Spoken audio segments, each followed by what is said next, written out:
भैया को पीना में बात बात को कोई ना भैया।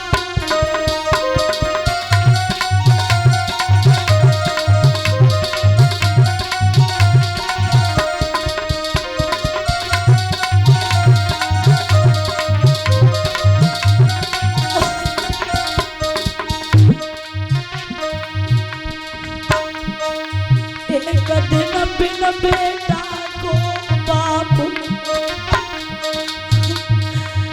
एक दिन बिन बेटा को बापू, रोई रो बैठो देरी पे।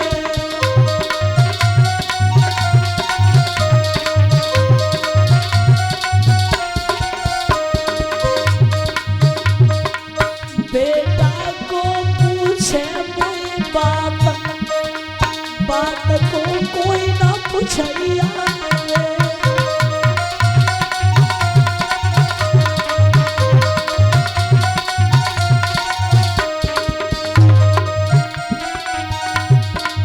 अंसायुड़ चलो अपने देश इन पे कोई नहीं अपनो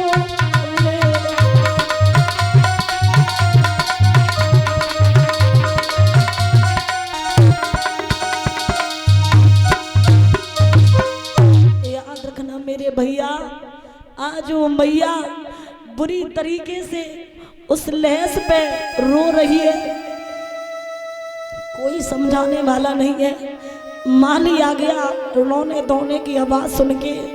जब आवाज उसने रोने की सुनी तो माली कहने लगा बहन क्या पागल हो गई है, इस संसार को छोड़ करके तो हर किसी को जाना है। तारा कहने लगी भैया तू मेरी मुसीबत को क्या जाने कि मेरे ऊपर कितनी मुसीबतें पड़ चुकी हैं,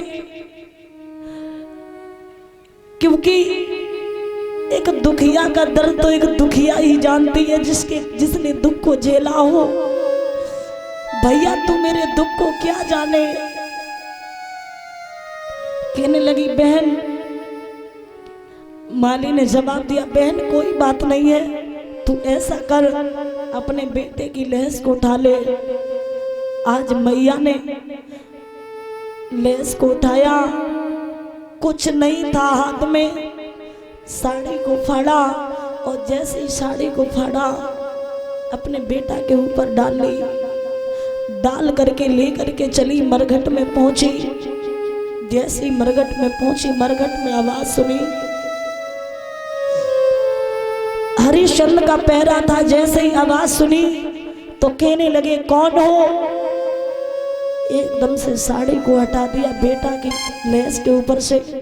जैसे ही हरिश्चंद्र ने देखा, सिर से हाथ मारा, तारा तुम, बेटा भी खत्म हो चुका, इतने दुख पड़ चुके, बेटा भी खत्म हो चुका।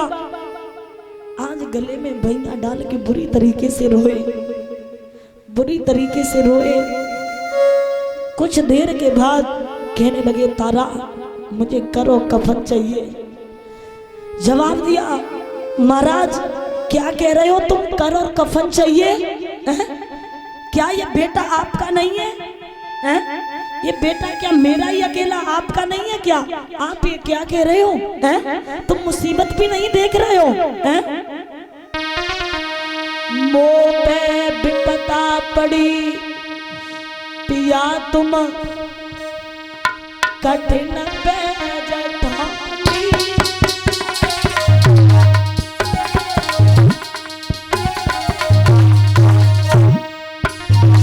ध्यान से देखो लला जी तेरे लिए सानी, जरा ध्यान से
भैया मैया ने आधी साड़ी कर में दे दी, आधी कफन में दे दी। हरिश्चंद्र ने कहा है और जवाब दिया कि सुनो तारा,